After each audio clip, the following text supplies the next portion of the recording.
합격 해커스. 네, 안녕하세요. 해커스 공무원 국어 황진선입니다.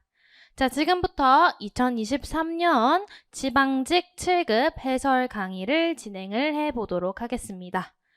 자, 우리 저번 주 토요일 10월 28일에 시험이 있었죠. 다들 정말 고생 많으셨습니다.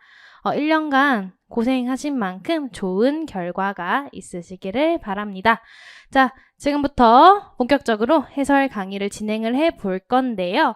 아마 지금 이 강의를 들으시는 분들이 크게 두 유형으로 나뉠 것 같아요. 첫 번째 유형 같은 경우는 자, 이 시험을 치르시고 나는 이게 왜 정답인지 정말 도무지 이해가 가지 않는다. 그래서 풀이 해설 강의를 한번 들어보고 싶다 하시는 분들이 있으실 거고요. 그리고 두 번째 유형 같은 경우는 이 2023년도 시험을 시작으로 해서 나는 2024년도에 시행될 시험에 합격을 하는 것이 내 목표다. 그래서 이것을 바탕으로 학습 계획을 한번 잡아보고 싶다 하시는 분들도 있으실 거예요. 그래서 그 분들을 위해서 간단하게 이번 시험 총평을 한번 말씀을 드리고 그 총평을 바탕으로 24년도 시험 대비를 위해 어떻게 공부를 하시면 될지도 방향을 한번 잡아 드리려고 합니다. 자, 먼저 우리 이번에 치러진 시험의 비중을 보면요. 비문학, 화법과 작문을 포함한 비문학 같은 경우 딱 절반인 10문제가 출제가 됐고요. 자, 문학, 어법, 어휘가 그 나머지 절반에 공평하게 4문제, 3문제, 3문제 비중으로 출제가 되었습니다. 자, 근데 비중 같은 경우는 사실 예년 시험과 별 다를 바 없죠. 여전히 비문학 비중이 가장 높고요. 나머지 항상 그래 왔듯이 출제가 되었습니다. 그래서 비중은 이제 이 정도, 이 틀을 가지고 쭉 갈 거다라고 생각을 하시면 돼요. 조금 변한다면 비문학 비중이 조금 더 늘어나는 수준일 거고요. 그래서 이제 이 비중 가지고 우리가 가지고 가야 될 건요. 비문학 연습, 꾸준한 훈련이 필요하다라는 거. 많은 수험생분들이 비문학을 되게 쉽게 생각하세요. 읽으면 되지 않냐? 지문도 짧은데. 그렇지만 아니죠. 아닙니다. 비문학 비중이 이렇게 점점 늘어나는 만큼 우리는 거기에 대비를 해야 되고요. 그리고 실제로 인사혁신처에서 계획을 발표를 했어요. 어떤 계획? 우리 이 공무원 시험의 경우 암기형, 그러니까 완전 암기를 하는 지식, 문제를 줄인다고 했어요. 지양하고요. 그리고 추론형 문제 비중을 늘린다고 했어요. 근데 다들 공부를 하셔서 알겠지만 비문학에서 추론형이 쉽지 않은 유형입니다. 까다로운 유형이에요. 그래서 이 추론형 비중이 점점 높아질 거다라는 것을 토대로 우리는 꾸준한 훈련을 해야겠구나라는 것을 꼭 인지하셔야 됩니다. 실제로 22년도 지방직 7급 같은 경우에는 이 추론형, 특히 피셋 유형, 피셋형으로 문제가 출제가 됐었어요. 거기서 많은 분들이 어려움을 느끼셨을 거예요. 그래서 아마 그 기출을 푸신 분들은 이번이 23년도에도 그 수준에 거기 비슷한 문제가 출제가 되겠지 하고 아마 대비를 하셨을 거예요. 7급을 준비하신 분들은. 근데 22년도 지방공무원 7급 문제와 비교를 하자면 사실은 좀 쉬운 편이었어요. 우리 인사혁신처에서 그렇게 계획을 냈지만 바로 추론형을 다 갖다 박을 순 없겠죠, 당연히. 왜냐면 그러면 반발이 엄청 클 거예요. 기존에 해오던 방식이 있는데 너무 갑자기 추론형 문제의 비중을 늘리면 반발이 있을 거니까 지금은 딱 과도기 단계라고 생각하시면 돼요. 과도기 단계이기 때문에 우리는 어떻게 출제될지 몰라요. 기존의 문제 출제가 될지, 거기에 비중이 더 많을지, 아니면 새로운 피셋형, 추론형 문제가 늘어날지 알 수 없습니다.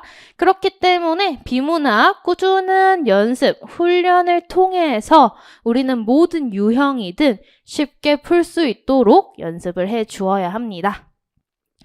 자, 그리고 나머지는 비문학 같은 경우 수준은 평이했어요. 그런데 이제 평이하기는 했지만 우리 기출 문제 보시면 11번에서 13번 문제 있죠. 11번에서 13번 문제가 보시면 세부 내용 파악하기 유형이에요. 세부 내용 파악하기 유형. 자, 만일 나는 원래 연습할 때 세부 내용 파악하기 유형을 정말 잘했는데 항상 거의 정답률 100%였는데 실전에서 틀렸어요. 11, 12, 13번 문제 중에서 저는 틀린 문제가 있어요. 그러면 아마 이유는 우리가 이 세부 내용 파악하기 이제 연습 문제가 주로 적절하지 않은 것을 묻는 발문 형태로 나와요. 그런데 이번 시험 같은 경우는 11, 12, 13 연달아서 적절한 것은 이라고 발문이 나왔어요.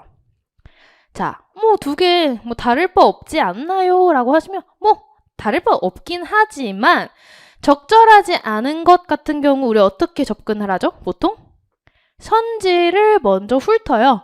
선지에서 핵심 키워드를 체크를 하고 지문으로 올라가서 선지에서 체크했던 내용이 나올 때 비교하면서 소거하는 방식으로 우리가 문제를 푼단 말이에요. 그러면 소거가 만약 3개가 됐어요? 그러면 남은 한 선지가 정답이겠죠. 그런 식으로 문제를 풀면 사실 어렵지도 않고 시간 소요도 덜 돼요. 그런데 적절한 것은 이라고 묻는 발문의 경우에는 우리가 소거가 불가능하잖아요. 적절한 것은이니까. 적절하지 않은 것은 소거했다면 적절한 것은에서는 소거의 방법을 적용할 수가 없어요. 그렇기 때문에 우리가 적절한 것은을 찾을 때는 지문을 꼼꼼하게 읽고 또 그 지문을 바탕으로 선지도 꼼꼼하게 읽어서 적절한 애를 찾아내야 돼요. 그렇기 때문에 시간 소요가 큽니다. 시간 소요가 많이 되기 때문에 우리 수험생 분들이 거기에서 좀 피로도를 느끼셨을 거예요. 피로를 느끼셔서 집중력이 조금 흐트러지셨을 수도 있어요. 아마 그러한 이유로 그러한 것을 원인으로 틀리셨을 수 있기 때문에 우리는 여기서 또 얻어가야 될 건 좀 많은 문제를 연습하면서 우리가 또 집중력이 흐트러지지 않는 연습도 할 필요가 있겠다. 라는 것도 여기서 좀 가지고 갈 수가 있을 것 같습니다. 자, 비문학 관련 얘기는 이제 여기서 마무리를 짓고요. 자, 문학으로 넘어가 볼게요. 문학으로. 자, 문학의 경우에는 4문제가 출제가 되었는데요. 자, 이번에는 현대산문은 나오지 않았어요. 현대산문은 나오지 않고 고전운문 한 작품, 고전산문 2작품, 그리고 현대운문 한 작품 이렇게 나왔습니다. 자, 근데 현대운문이나 고전산문 같은 경우는 그렇게 크게 어렵지 않았고요. 자, 고전운문 같은 경우 황조가와 추야우중 2작품이 같이 나왔어요. 근데 2작품만 보면요. 사실 어렵지 않은 작품이에요. 왜? 보통 수험생 분들은 그 작품을 접하고 이미 아는 상태로 들어가셨을 거예요. 시험장에. 그렇기 때문에 작품만 보면 어렵지 않은데 왜 지금 제가 이렇게 따로 빼서 말씀을 드릴까요? 왜냐하면 한자와 관련된 문제가 나왔거든요. 한자와 관련된 문제가 나왔다는 건 자, 황조가 같은 경우는 고전 시가고요. 그렇죠? 추야우중은 한시예요. 그렇다 보니까 한자가 번역이 되어서 나오죠.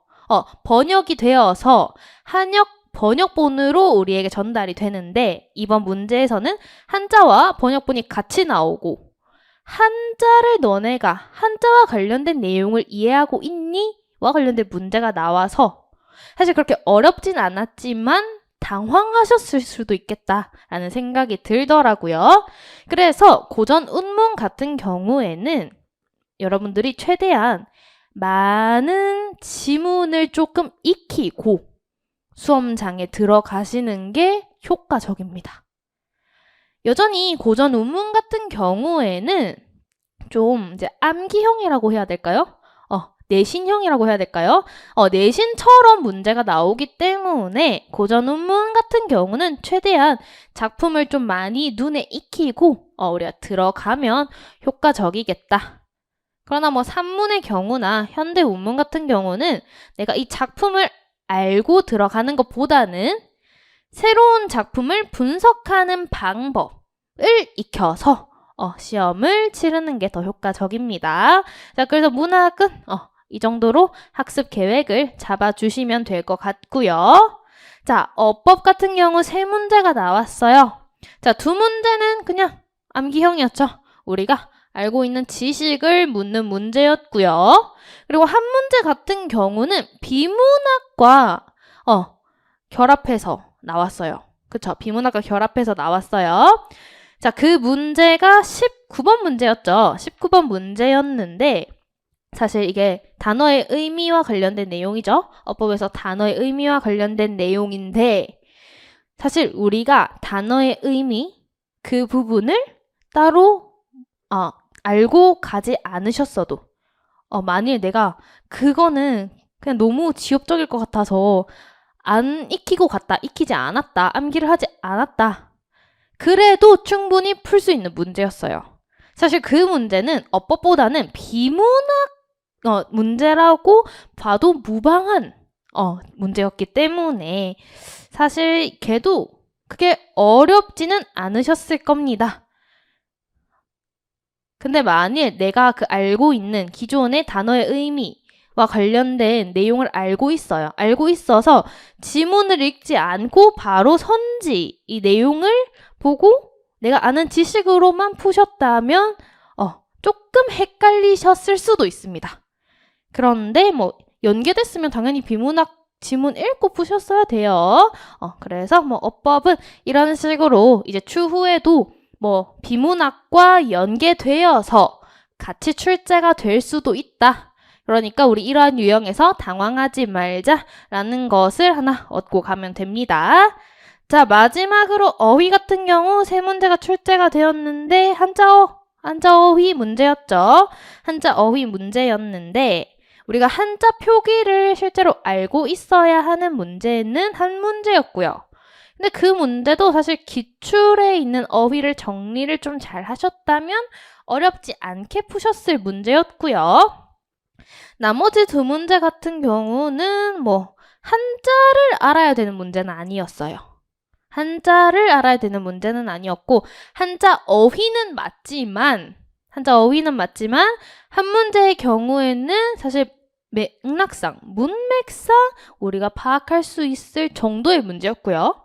그리고 한 문제는 한자 어휘는 맞지만 우리가 혼동하기 쉬운 어휘에서 아마 이미 익히고 가셨을 어휘들 위주로 나왔습니다.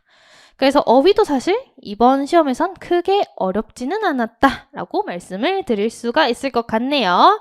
자, 그래서 전체적인 난이도는 평이했다라고 말씀을 드릴 수가 있을 것 같습니다.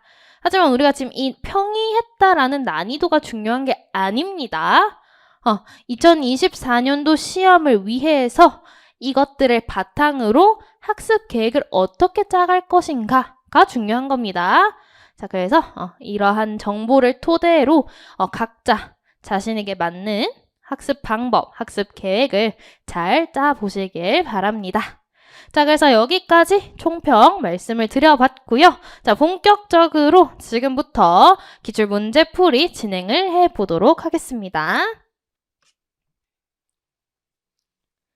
자, 1번 문제 보시면요. 다음 발표에 대한 설명으로 가장 적절한 것은 나오고 있어요. 자, 화법 문제예요. 자, 발문이 적절한 것은을 묻는 문제예요. 그쵸? 적절한 것은. 자, 적절한 것은이 나오면요. 비문학 같은 경우, 우리 화작도 비문학이죠? 지문을 읽으시고 선지로 가시는 게 좋습니다. 다만 화법의 경우에는 선지, 읽으시라는 게 아니라 자, 이 선지를 대충 보시고 대충 멀리서 보셔도 돼요. 대충 보시고 얘가 말하기 방식과 관련된 건지 아니면 내용과 관련된 것인지를 구분을 좀 해주시면 편해요. 자, 방식인지 내용인지. 자, 근데 딱 봐도 원인 해결책 보여요. 뭐겠어요? 방식, 방법을 묻는 거예요. 말하기 방식을. 그러면 우리는 딱 선지를 훑어보고 말하기 방식 중 적절한 것을 찾으라는 거구나. 그래서 지문에서 말하기 방식에 집중해서 글을 읽어보는 거예요. 자, 방식에 집중. 자, 그래서 한번 살펴볼게요. 1학년 학생 여러분 반갑습니다. 저는 교내안전 동아리 안전지킴이 대표 2학년 윤지수입니다. 우리 동아리에서 기획한 안전 캠페인 활동의 일환으로 오늘은 학교 학생들에게 가장 자주 발생하는 교통사고 사례와 방법을 안내하고자 합니다.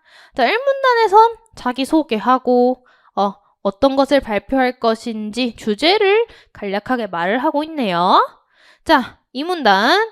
작년 한 해 우리 학교 학생들을 대상으로 조사한 교통사고 피해 통계에 따르면 자, 이런 거에 집중해줘야겠죠. 통계. 방식이잖아요. 그쵸? 보행 중 자동차와 충돌하거나 자동차를 피하다가 다친 사례가 제일 많았습니다. 자, 통계를 보니까 이런 사례가 많더라. 이러한 사고를 당한 학생들 절대 다수가 사고 당시에 스마트폰을 보고 있었습니다. 자, 뭐예요? 원인 얘기하는 거죠. 사고가 나는 원인, 스마트폰이다. 그쵸? 요즘 길을 걸으면서 스마트폰을 보는 학생들이 많은데 이렇게 되면 주변 상황을 제대로 살피기가 어려워 돌발 상황이 벌어졌을 때 반응 속도가 늦어져서 위험합니다. 원인에 대해서 조금 더 구체적으로 얘기해 주고요. 따라서 교통사고 예방하기 위해서 보행 중에 스마트폰 보지 마세요. 자신의 주장을 말하면서 글을 마무리를 하네요. 그쵸? 자, 그럼 우리 말하기 방식 대충 집중해서 봤어요. 적절한 선지 골라볼게요. 자, 1번. 다양한 원인이 나왔어요? 아니죠. 다양한 원인 안 나왔어요. 원인 딱 하나. 스마트폰 얘기했어요. 그러면 다양한이 틀렸을 거고. 2번. 실제 조사 내용을 근거로 제시하여 통계에 따르면 그쵸? 우리 사례는 스마트폰이 문제더라. 얘기했죠. 근거로 제시하면서 신뢰도를 높이고 있었어요. 쉽게 정답을 고르실 수 있었을 거고요. 3번. 도입부의 사례 제시. 도입부에서 자기소개하고 전 오늘 이거 발표할 거예요. 주제 얘기했죠. 사례는 2문단부터 얘기를 했어요. 4번. 청자의 상황과 요구를 고려했어요? 청자가 뭘 요구했는지 우리가 글을 보면서 알 수 없었죠. 그렇죠? 그래서 정답은 2번이다. 넘어갈게요. 2번. 다음 대화에 대한 설명으로 적절하지 않은 것은 자, 이번에는 또 대화인데 적절하지 않은 것은이에요. 자, 그럴 때는 이런 발문일 때는 선지부터 읽어보는 거예요. 자, 1번. 상대의 의견을 조건부로 수용하고 있다. 2번. 자신의 의견을 질문 형식으로 의견을 제안한대요. 3번. 자신의 의견을 제안하기 전에 근거를 먼저 밝힌다. 의견 전에 근거부터 밝히고 주장하는지 볼 거고요.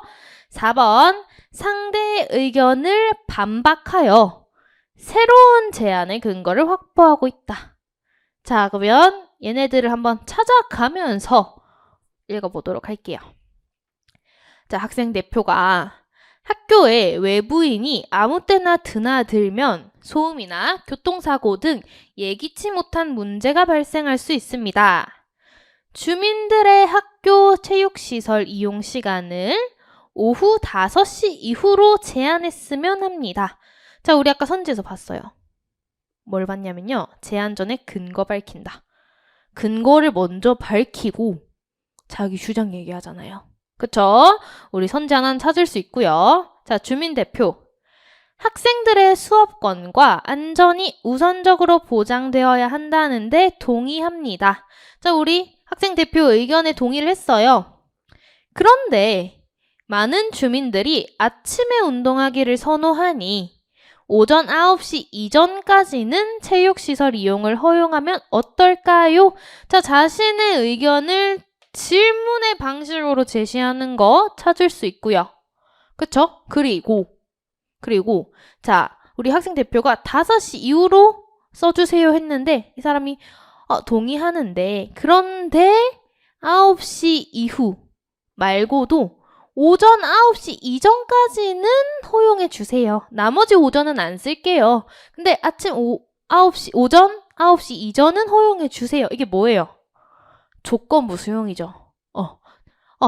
일부는 수용할게. 근데 일부는 다른 의견 제시하는 거죠. 그렇기 때문에 조건부 수용하는 것도 이렇게 찾을 수가 있네요.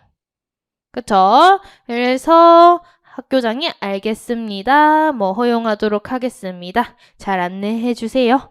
주민대표도 알겠습니다. 이렇게 해서 대화가 끝이 났어요. 자, 우리 선지 3개 찾았으니까 나오지 않은 게 4번이겠죠. 의견을 반박하지는 않았어요. 그쵸? 반대합니다가 아니라 조건부로 허용을 한 거죠. 어느 정도는 수용하는데 어느 정도는 내가 다른 의견이 있어. 이거였지 반박은 아니었습니다. 그쵸? 이것도 주의해서 한번 찾아주셨어야겠네요. 1번, 4번 선지가 조금 헷갈리셨을 수는 있겠는데 반박이 아니라 어느 정도는 동의하고 어느 정도는 새로운 제안이었으니까 조건부예요. 자, 넘어가서 3번. 다음 글을 감상한 내용으로 적절하지 않은 것은 자, 정은종의 떨어져도 튀는 공처럼 이라고 하는 현대시예요. 자, 현대시고요. 자, 우리 이러한 작품을 볼 때, 문학 작품을 볼 때 선지부터 보는 게 효율적이라고 말씀드렸어요. 선지부터 봐야 여기서 힌트를 뽑아 먹을 수가 있어요. 힌트를 뽑아 먹을 수 있기 때문에 선지부터 한번 살펴보자. 자, 그래서 선지 읽으면요. 1번, 대상이 지닌 속성을 통해 주제 부각. 어떤 대상이 나오면 걔의 속성을 얘기하는지 볼 거고요. 2번, 청유형 어투로 화자의 소망을 전달한다. 3번, 동일한 시어의 반복을 통해 운율감을 형성. 4번, 대상의 의인화를 통해 화자의 모순된 감정을 표출한다. 자, 이 중에 적절하지 않은 것을 찾을 건데 자, 얘네들이 다 표현 방식과 관련된 거죠. 표현 방식. 사실 시는 내용을 감상하는 게 어렵지 표현 방식 찾는 것은 그렇게 어렵지가 않습니다. 그래서 우리가 좀 어렵지 않게 내용을 찾을 수가 있는데 한번 살펴볼게요. 그래, 살아봐야지.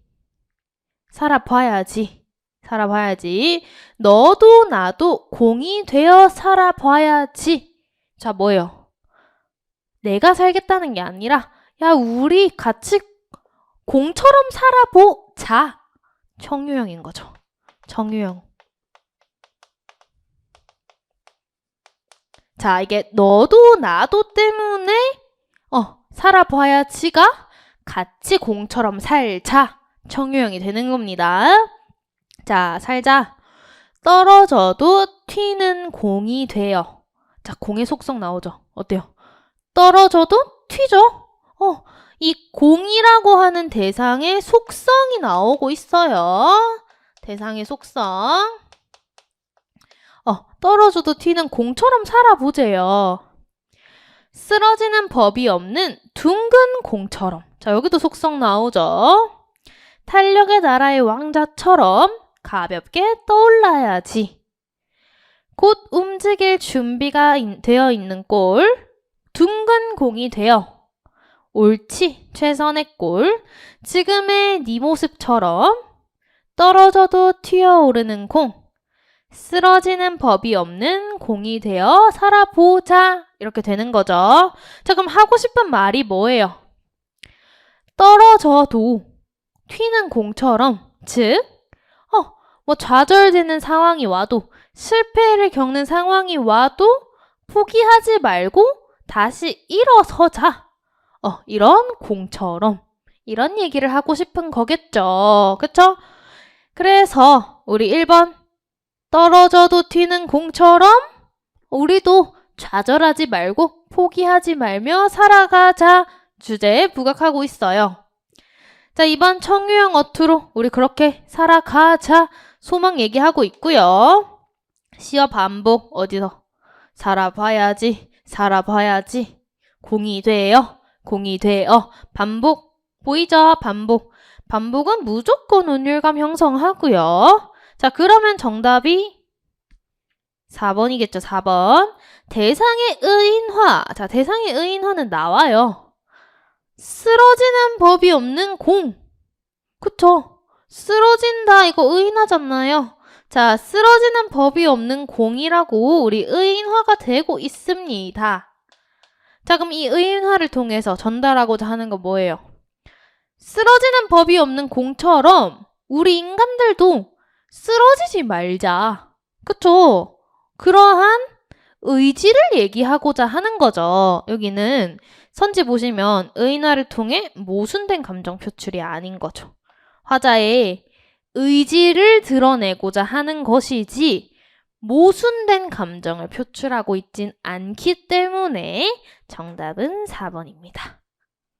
자, 넘어갈게요. 4번. 다음 글을 감상한 내용으로 가장 적절한 것은? 자, 이렇게 금수회의록이라고 하는 고전 산문이 나오고 있고요. 자, 역시 우리 문학이니까 어떻게? 선지부터 보자.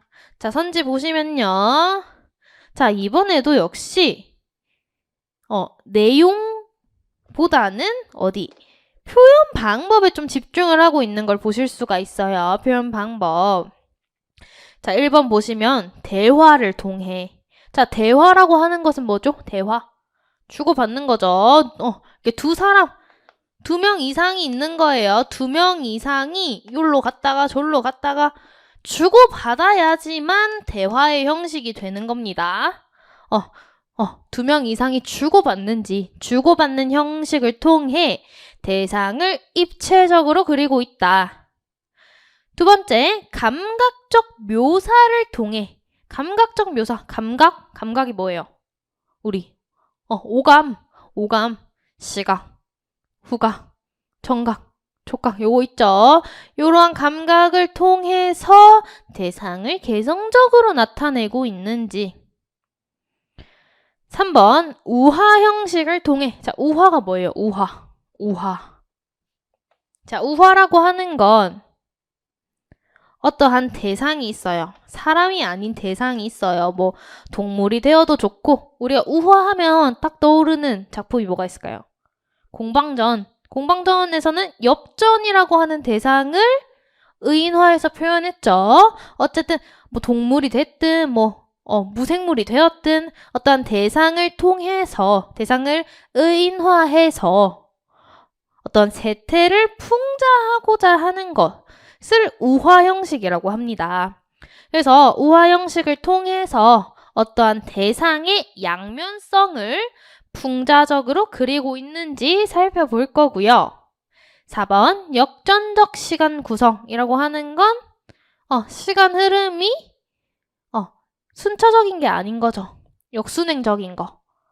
그래서 역순행적인 구성을 통해서 대상들의 갈등이 나타나는지를 한번 살펴볼 겁니다. 자, 이 중에 적절한 선지를 고르는 거예요. 슬프다. 여러 짐승의 연설을 듣고 가만히 생각해 보니. 짐승들이 어떻게 연설을 해요? 그쵸? 짐승이 연설을 한다는 것 자체가 이 짐승을 지금 의인화하고 있죠. 우화 형식인 거예요. 듣고 가만히 생각해 보니 세상에 불쌍한 것이 사람이로다. 내가 어찌하여 사람으로 태어나서 이런 욕을 보는고. 사람은 만물 중에 귀하기로 제일이요, 신령하기도 제일이요, 재주도 제일이요, 지혜도 제일이라 하여 동물 중에 제일 좋다 하더니. 자, 여기까지. 사람은 어떻대요? 긍정적이래요, 부정적이래요? 사람 긍정적이죠. 귀하다, 제일이다, 재주 많다. 자, 사람은 이런 긍정적인 속성을 가지고 있는 존재인데 오늘날로 보면 제일로 악하고 제일 흉괴하고 음란하고 간사하고 더럽고 어리석은 것이 사람이로다. 자, 긍정적인 거 얘기했다가 뒤에 와서 사람의 부정적인 속성을 얘기를 하죠. 뭐예요? 대상의, 즉 대상, 사람이죠. 대상의 양면성 보이잖아요. 자, 그러면 우리 사실 정답은 여기서 나왔죠? 우화 형식을 통해서 대상의 양면성을 드러내고 있죠. 확인할 수 있어요. 자, 계속 읽어보는 볼게요. 까마귀처럼 효도할 줄 모르고 개구리처럼 분수 지킬 줄도 모르고 여우보다 간사한 호랑이보다 포악한 벌과 같이 정직하지도 못하고 파리같이 동포 사랑할 줄도 모르고 창자 없는 일은 개보다 심하고 부정한 행실은 원앙새가 부끄럽도다. 계속 이제 사람의 부정적인 속성에 대해서 드러내면서 얘기를 하고 있죠. 여러 짐승이 연설할 때 나는 사람을 위하여 변명 연설을 하리라 하고 몇 번 생각하여 본즉 할 말이 없는 거예요. 그렇죠? 그리고 반대를 하려 하나 현아지변을 가지고도 쓸데가 없도다. 할 말이 없는 거예요. 계속. 사람이 떨어져서 짐승의 아래가 되고 짐승이 도리어 사람보다 상등이 되었으니 어찌하면 좋을꼬. 그쵸? 어쨌든 사람이 지금 짐승보다 못하다라는 내용을 풍자적으로 그려내고 있는 거죠. 그래서 정답은 우화 형식을 통해 사람의 양면성을 풍자적으로 그리고 있는 작품이었습니다. 되셨을까요? 넘어가서 5번 볼게요. 다음 글의 전개 순서로 가장 자연스러운 것은. 자, 전개 순서도 많은 수험생 여러분들이 어려워하시는데 얘 같은 경우는 쉽게 나왔어요. 쉽게 나왔어요. 우리 전개 순서는 무조건 뭘 해야 된다? 꼬리 물기를 해야 됩니다. 자, 꼬리 물기. 무조건 꼬리 물기가 될 수밖에 없어요. 그쵸? 왜냐면 애매하게 내면 무조건 이의제기 들어와요. 그렇기 때문에 꼬리 물기가 100% 가능하도록 출제하기 때문에 이러한 유형에서 두려움을 느끼실 필요가 없습니다. 자, 한번 꼬리 물기 연습을 여기서 해볼게요. 자, 일단은 우리가 무작정 들어가면 안 돼요. 그럼 시간 소요 너무 많이 되니까 선지에서 힌트를 뽑아낼 거예요. 어떤 힌트? 첫 번째 문단이 뭔데? 자, 우리 선지만 봐도 가 아니면 다가 첫 번째 문단이 되겠죠. 그쵸? 자, 그럼 가를 읽어볼게요. 가. 시가 마음을 담아내는 것이므로 시의 내용은 다양할 수밖에 없다. 사람의 마음은 매우 다양하기 때문이다. 근데 여기 뭐 접속어가 없고요. 그쵸? 지시어도 없어요. 그러면 첫 문장이 되기에 적절해요. 그럼 일단 보류. 다 읽어볼게요. 시는 사람의 내면에만 담아둘 수 없는 간절한 마음을 말이나 글로 표현할 때 탄생한다는 견해가 있다. 이에 따르면 시를 감상하는 것은 시에 담긴 마음을 읽어내는 것이다. 자, 여기까지 읽었을 때 우리가 보여야 돼요. 자, 가가 시작이 시가 마음을 담아내는 것이므로 였고요. 다 보시면 시에 대한 얘기를 하고요. 그쵸? 시가 이런 거야. 거기에 따르면 우리는 시에 담긴 마음을 읽어내야 돼. 그럼 어떻게 보겠어요? 시 먼저 소개를 하고 시에는 마음이 담겨 있어. 시가 마음을 담아내는 것이므로 이런 순서로 가는 거예요. 그쵸? 그래서 자, 다부터 오고 바로 가가 올 수 있겠네요. 그쵸? 얘가 바로 꼬리 물기가 되는 거예요. 이렇게. 자, 그럼 가 읽어봤고요. 자, 가 마지막이 사람의 마음은 매우 다양해. 자, 그 다음 나 보시면요. 그러나 인간이라면 누구나 갖게 되는 마음이 있기에 자주 등장하는 내용도 있다. 자, 꼬리 물기가 돼요. 가와. 보시면 사람의 마음은 매우 다양해서 시의 내용이 다양하대요. 그러나 인간의 마음이 다양하기도 하지만 인간이라면 누구나 갖게 되는 마음. 사람 마음이 다양해요. 근데 모든 보편적으로 가지는 마음이 있지 않냐? 역접으로 이어주는 거예요. 그렇죠? 자, 여기서 마음 얘기했어요. 여기서 역접으로 다른 마음을 얘기하면서 꼬리 물기가 가능합니다. 그래서 나가오고요. 이게 자주 등장한 내용이 있고 대표적인 게 그리움이래요. 그리움이 담겨있는 시. 이렇게 꼬리 물기가 되는 겁니다. 그쵸? 그래서 나는 전개 순서가 너무너무 약해 하시는 분들은요. 이렇게 반복되는 단어를 찾아보시는 거예요. 반복되는 단어를 찾아서 이런 식으로 꼬리 물기 연습을 몇 번 하시면 아마 익숙해지시면 자연스럽게 아마 이렇게 찾으실 수가 있을 겁니다. 여기에 너무 두려움을 갖지 말라라는 말씀을 드리면서 정답은 3번 체크하고 넘어갈게요. 6번 다음 글에 기억에서 리을을 지침에 따라 수정하는 방안으로 적절하지 않은 것은 자 이렇게 다음 글에 보시면 이 글 보시면 제목, 목적, 행사 개요, 신청 방식 이렇게 나오고요. 얘를 지침에 따라 수정을 하래요. 자, 지침 이렇게 나오고 선지 보시면 기억, 니은, 디귿, 리을. 그럼 하나씩 비교하면서 수정을 해주면 될 것 같아요. 자, 1번 기억을 땡땡시 취업 박람회 개최로 수정한다. 자, 기억이 제목이에요. 자, 제목과 관련된 지침. 첫 번째에 나와 있죠. 제목을 중복된 표현 없이 간결하게 쓰재요. 자, 그럼 어떻게 중복되는 걸 찾으면 되겠죠? 보시면 땡땡시에서 개최하는 땡땡시 취업 박람회 뭐가 중복돼요? 땡땡시 얘를 하나 없애주면 되겠죠? 그러면 땡땡시 뭐에서 개최하는 취업 박람회 혹은 땡땡시 취업 박람회 개최 그쵸? 이런 식으로 땡땡시 하나를 삭제해주면 되겠죠? 1번은 적절하고요. 그 다음에 니은 볼게요. 2번에 니은. 목적이네요. 목적. 자, 목적과 관련된 지침을 보시면 목적과 행사 개요를 행사의 주요 대상인 지역민과 지역 기업을 중심으로 작성을 하재요. 자, 다시 목적은 그러면 지역민이나 지역 기업을 중심으로 작성을 하자는데 목적 보시면 지역 브랜드 홍보와 자, 얘를 2번 지역민의 취업률 제고 어때요? 지침에서 지역민에게 집중하자고 했잖아요. 그쵸? 지역민을 중심으로 작성하자고 했으니까 오케이. 됐죠? 자, 행사 개요도 마찬가지예요. 자, 2번 행사 개요 가나다 있고 다에 디귿 있죠?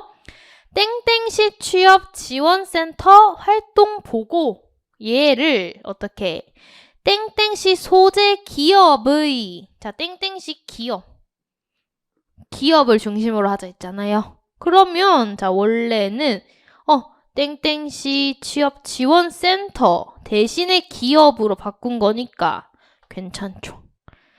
자, 그 다음 리을은 신청 방식과 관련된 거였어요. 근데 신청 방식 지침 보시면 신청할 수 있는 방식을 다양하게 제시하자.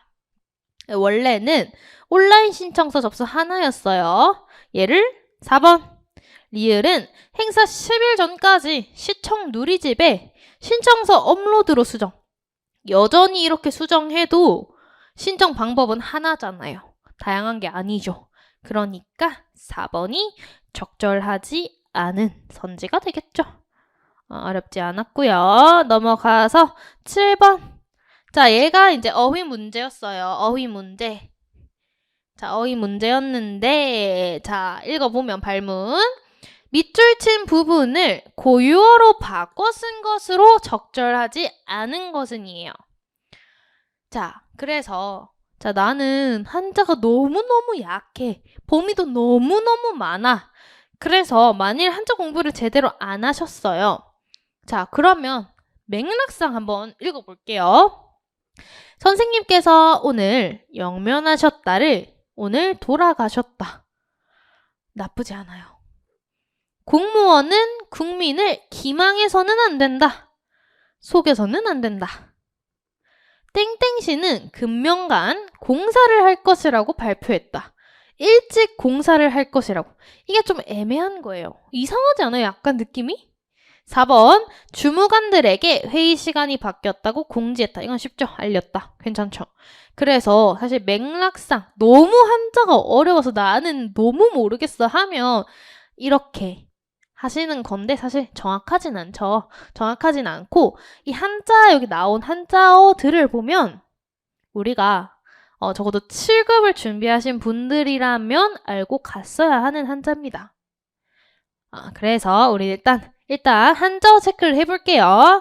자, 영면하셨다 나오는데요. 영면 한자 익숙하셔야 됩니다. 자, 여기 영자는 길영자예요. 길영. 그러니까 영원하다 할 때 영자고요. 자, 면자는 잠잘면입니다. 눈을 감는 거예요. 여기 눈목자 보이시죠? 눈을 감고 자는 거예요. 자, 길게 자는 거예요. 영원히 자는 거예요. 뭐겠어요? 죽음을 이르는 말입니다. 영원히 잠든다라는 뜻으로 죽음을 이루는 단어고요. 그래서 돌아가셨다로 대체가 가능하겠죠. 자, 우리 길영자와 잠잘면자 지금 체크를 해주셔야 돼요. 기출에 나온 애들은 무조건 정리해 주셔야 돼요. 자, 2번 기망하다. 기망하다가 나오죠. 기망하다. 자, 기자를 아셨어야 됩니다. 기자. 속일 기자입니다. 속일기. 그래서 기망해서는 자, 우리가 기만이라는 단어는 잘 아시죠? 기만. 같은 단어예요. 같은 단어. 기만.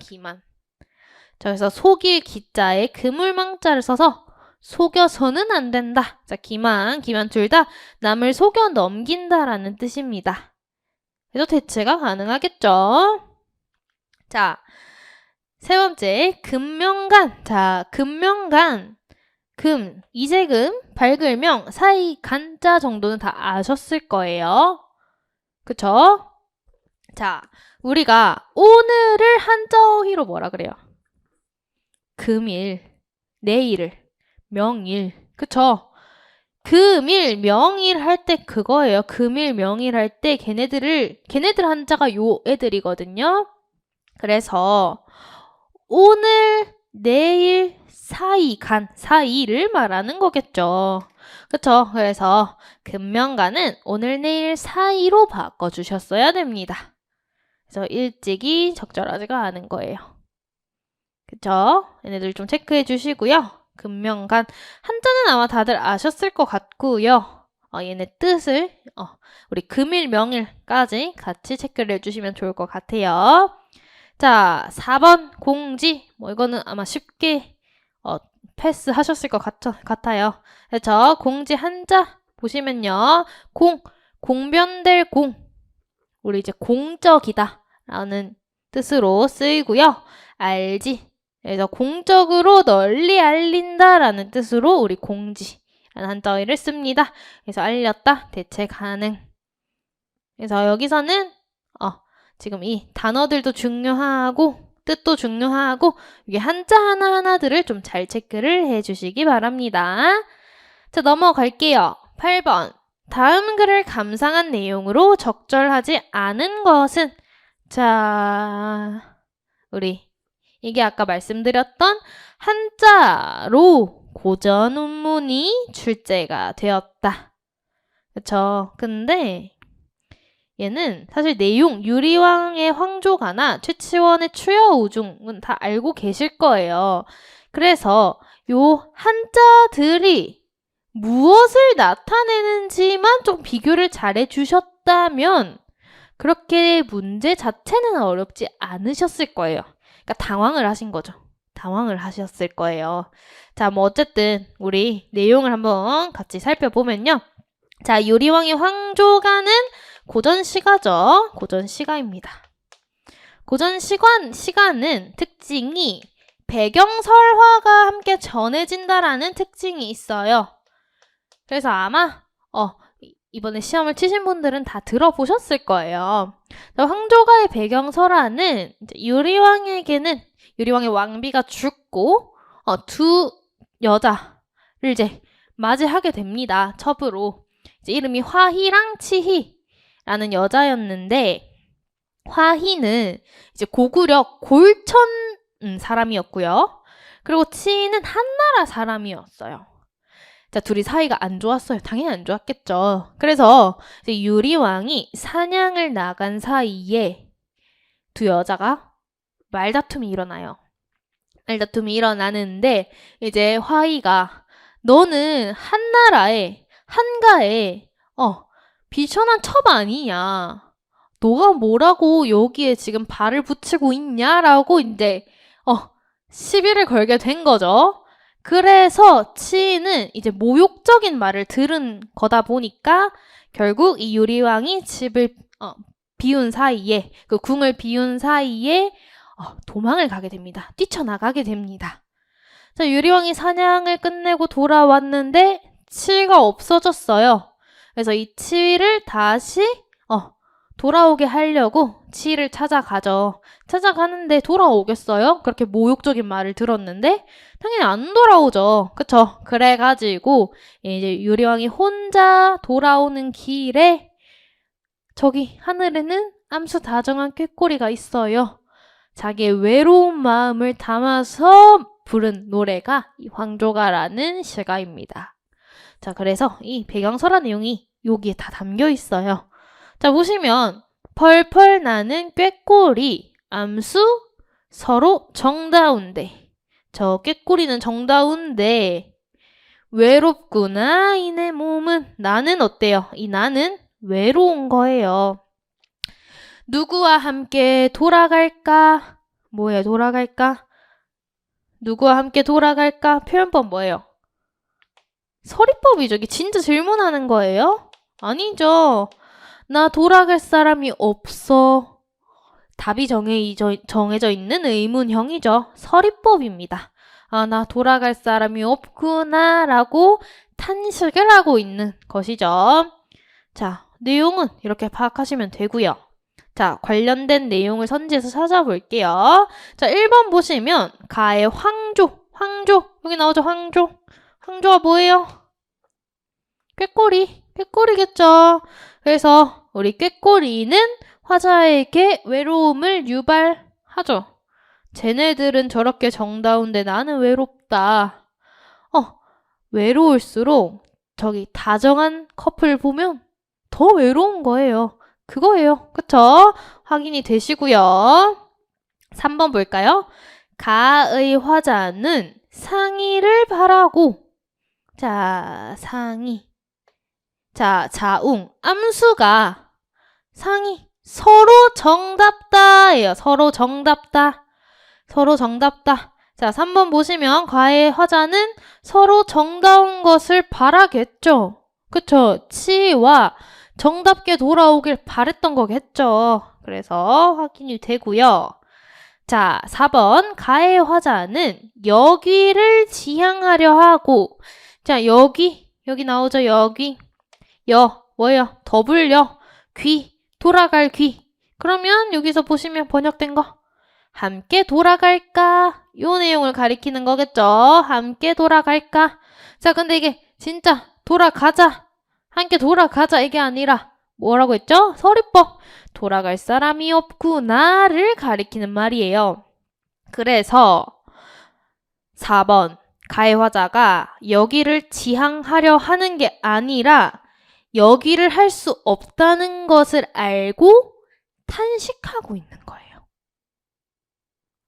얘는 꽤 까다롭긴 했어요. 얘는 약간 요런 느낌이셨을 거예요. 근데 얘가 서리법이라는 걸 아셨다면 여기서 틀렸구나 라고 짚고 넘어가셨어야 돼요. 어쨌든 정답은 나왔는데 나와 관련된 내용도 한번 같이 살펴볼게요. 자, 추야우중이라고 하는 한시고요. 최치원이 지은 한시 작품인데 자, 추야우중 한자가 뭐예요? 추야우중. 추야, 가을밤, 우중, 비 내리는 가운데. 가을밤에 비 내리는 가운데. 약간 분위기가 어떨까요? 쓸쓸한 분위기를 만드는 거예요.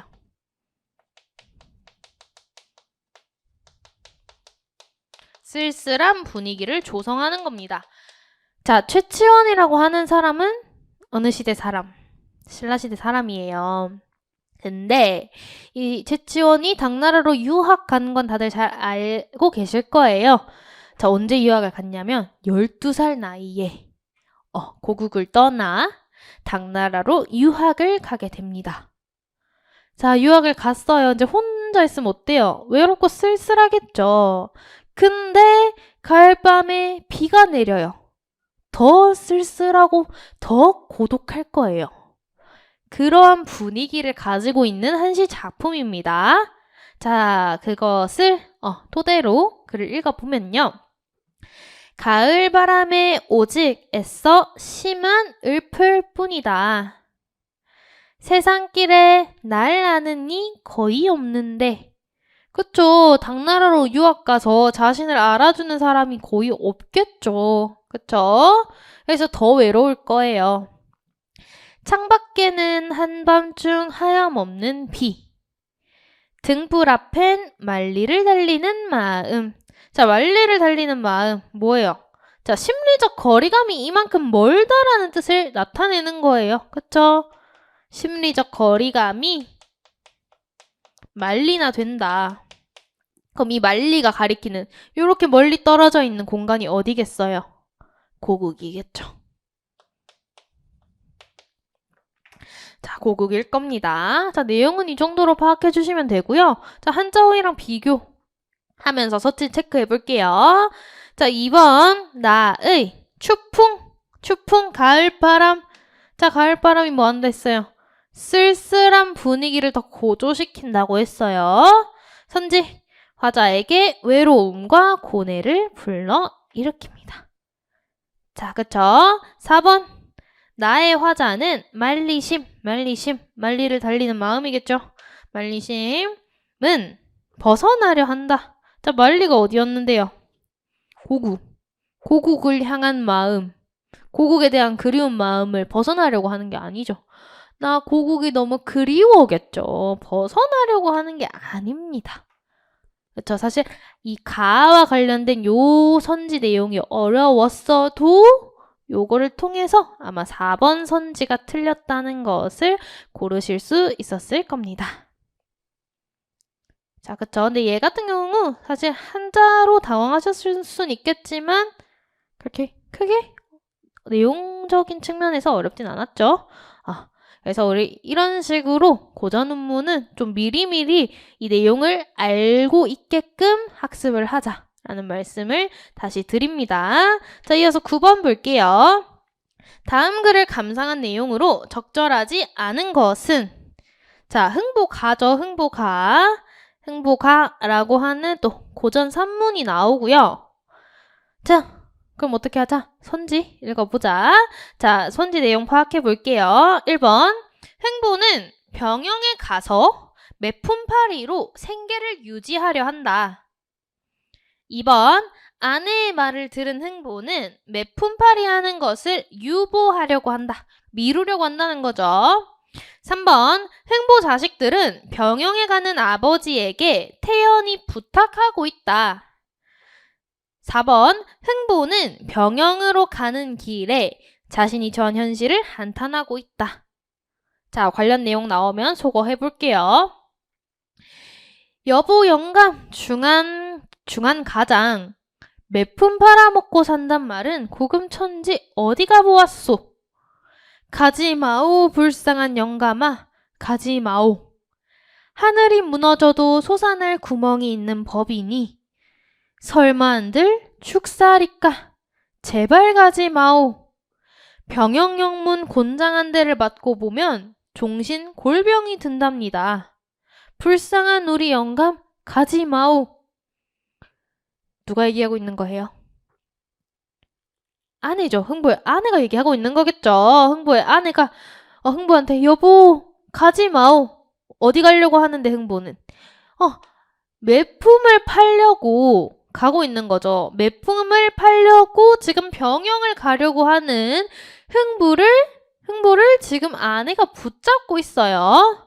자, 그러고 흥보 이제 이어서 흥보 자식들이 저의 어머니 울음소리를 듣고 물소리 들은 거위처럼 고개 들고 아버지 병영 다녀오실 때 나 담뱃대 하나만 사다 줘. 이런 후레 아들 같으니라고. 자, 아들은 우리 병영 간 아버지에게 부탁하고 있어요. 저 담뱃대 하나만 사달라고. 자, 이어서 또 한 놈이 나오며 아버지 병영 다녀오실 때 나 풍안 하나 사다 주시오. 풍안 무엇하게? 뒷동산에 가서 나무할 때 쓰면 눈에 먼지 한 점 안 들고 좋답니다. 흥보 큰아들이 나와 앉으며 아고 아버지 너는 또 왜 부르냐? 아버지 병영 다녀오실 때 나 각시 하나 사다 줘. 각시는 무엇하게? 어머니 아버지 재산 없어 날 못 여위어 주니 데리고 막걸리 장사할라요. 자, 지금까지 흥보 자식들 흥보한테 태연하게 뭐 좀 사오라고 부탁하고 있는 거 확인이 되시죠? 자, 그러면 우리 3번 선지는 소거할 수 있겠네요. 그쵸? 그리고 1번 선지도 자, 흥보 지금 매품 파리에서 생계 유지하려고 하는 것도 확인이 됩니다. 자, 이어서 흥보가 병영길을 허유허유 올라가며 신세한탄 울음 울며 신세한탄하고 있죠. 흥보. 하고 내 신세야 누군 팔자 좋아 부귀영아 잘 사는데 내 어이하여 이 지경인고. 결국에는 이제 흥보가 병영길을 가는 것을 선택하면서 마지막에 신세한탄을 하면서 내용이 끝이 납니다. 자, 그럼 또 소개할 수 있는 선지 4번 선지죠. 병영 가는 길에 현실한탄. 그러면 정답은 2번이죠. 유보하는 것이 아니죠. 아내가 가지마오 가지마오 하는데 결국에 우리 흥보는 가고 있다는 거 확인이 되기 때문에 2번 선지가 적절하지 않다는 것을 고를 수가 있습니다. 자, 이어서 10번 볼게요. 밑줄 친 부분에 한자 표기가 옳은 것은? 자, 이게 진짜 찐 한자 문제죠. 찐 한자 문제예요. 자, 근데 자 1번 선지 보시면 얘 기출에서 나온 적이 있어요. 기출에 나온 적이 있어요. 자, 소정이라고 하는 건 바소의 정할 정자. 그래서 정해놓은 바라는 뜻을 가지고 있어요. 그래서 1번 병민이는 정해진 금액, 정해놓은 금액을 기부했다라고 해서 1번 표기는 적절합니다. 자, 이 소정할 때 소자가 적을 소라고 생각하시면 안 돼요. 소정이 정해진 바라는 뜻을 가지고 있어서 바소에 정할 정자를 쓰는 게 적절합니다. 그래서 1번은 오케이. 자, 2번 관심. 자, 지금 관심에 써진 한자가 볼 관자의 마음심이죠. 관심, 마음을 본다 라는 뜻이 아니라 관심은 관계할 관자의 마음심자입니다. 어떠한 것에 마음이 끌려서, 그쵸? 마음이 가서, 그래서 주의를 기울인다는 뜻입니다. 그래서 관심 체크해 주세요. 관계할 관자라는 한자도 중요하기 때문에 체크를 해 주셔야 됩니다. 자, 표시 볼게요. 표시. 자, 표시 지금 적힌 한자는 겉표의 볼시자예요. 볼시. 그쵸? 근데 표시는 볼시자가 아니라 보일시자를 써야 됩니다. 보일시. 겉으로 보이는 것이다. 그쵸? 겉으로 나타내 보이는 것이기 때문에 볼시가 아니라 보일시를 써주셔야 됩니다. 자, 우리 요 보일시자랑 볼시자랑 보일시자 얘네 구분도 잘 해주셔야 됩니다. 얘네 구분 잘 해주셔야 된다는 거 말씀드리고요. 자, 이어서 4번 지역. 자, 역자가 지금 불일역자죠. 불일역자인데 지역은 부리는 게 아니죠. 지역은 땅지에 지경역자를 써주셔야 됩니다. 지경. 구역이라는 뜻이죠. 구역. 토지의 구역이라는 뜻으로 땅지에 지경역, 이게 흑토자 들어가 있는 지경역자를 써주셔야 됩니다. 자, 여기 나온 우리 어휘들 다 중요 어휘예요. 중요. 점점 한자 어휘는 좀 낯설고 어려운 애들이 아니라 일상에서 많이 쓰는 좀 우리가 꼭 알아야 되는 필수 한자 어휘들로 나오기 때문에 기출에 나온 애들은 꼭꼭 체크해 주셔야 돼요. 자, 이렇게 보고 넘어갈게요. 11번. 자, 여기서부터 우리 아까 제가 총평에서 말씀드린 11, 12, 14번이 다 세부 내용 파악하기 유형인데 발문이 요렇게럼 나와요. 적절한 것은. 그래서 얘네들은 좀 집중해서 읽어주셔야 됩니다. 집중해서. 그래서 우리 중요한 내용들을 체크해 가면서 글을 읽어보도록 할게요. 고려시대에는 여러 차례 전란을 겪으며 서적에 손실이 많았어요. 이로 인해서 얘 때문에 손실이 많아서 서적을 대량으로 찍어냈어야 됐고요. 그래서 대량으로 찍기 위해서 금속 활자가 등장하게 되었습니다. 고려인은 청동을 녹여서 불상이나 범종 등을 만드는 기술이 탁월했다. 이러한 고려인에게 금속 활자를 제조하는 일은 어려운 일이 아니었다. 금속 활자 만들 때 청동이 필요한가 봐요.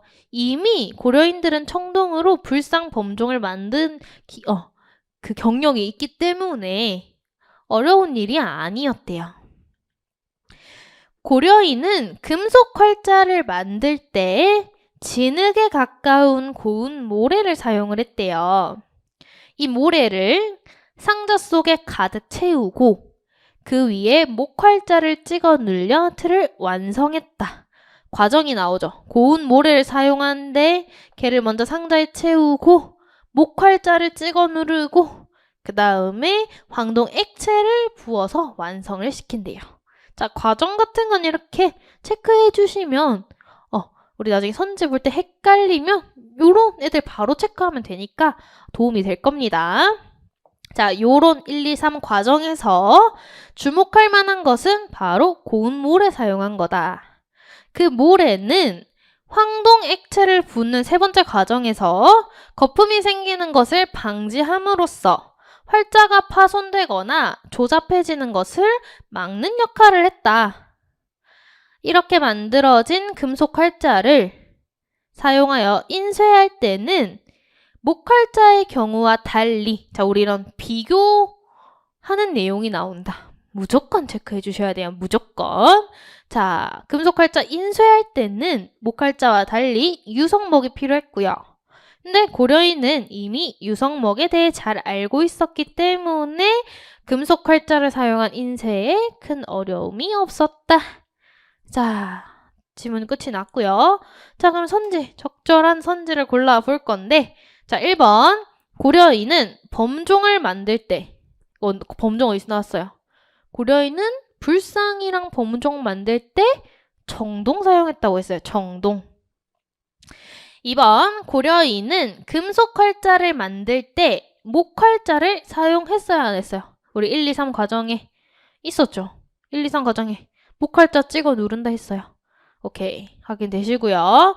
3번 고려인은 금속 활자를 만들 때 우리 만드는 과정에서 황동틀 안 나왔어요. 황동 액체를 붓는다고 했어요.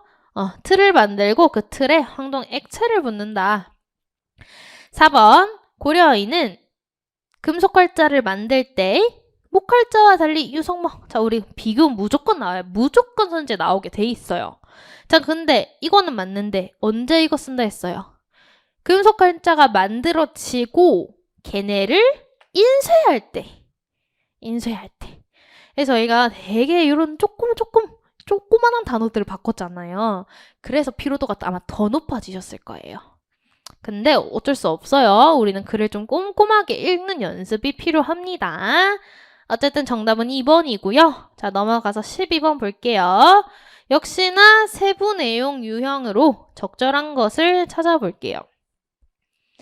조선시대에는 국가체제를 정비하면서 무속을 탄압했다. 자, 조선시대에 무속 탄압했대요. 중요하겠죠, 체크. 도성 내에 무당의 거주와 무업행위를 금하고 무당에게 세금 부과하고 의료기관인 동서활인서에서 봉사도 하겠대요. 이게 이제 무속 탄압한 내용이겠죠. 탄압한 거 종류를 말하고 있어요. 자, 이 중에서 무세, 세금은 고려 후기부터 확인이 되지만 정식 세금으로 제도화해서 징수한 것은 조선시대부터였다. 제도적 차원에서 실시한 무세 징수로 인해 무당들에게 많은 변화가 생겼대요. 자, 1문단에서 무속 탄압한 얘기, 그 중에서도 무세 징수 얘기가 나왔고요. 그걸로 많은 변화가 일어났다는데 2문단 무세 징수의 효과는 컸지만 본래의 의도와 다른 결과를 유발하기도 했다. 무속을 근절한다는 명목에서 징수한 세금이 관에서 사용됨에 따라 오히려 관에서 무당을 하나의 직업으로 인정하게 되었다. 자, 우리 다른 결과, 의도와 다른 결과를 유발한데 그게 이거겠죠. 직업으로 인정이 되어버린 거예요. 관에서 세금을 걷다 보니. 그쵸? 하지만 세금으로 인해 무당의 위세와 역할은 축소되었고요. 어떻게?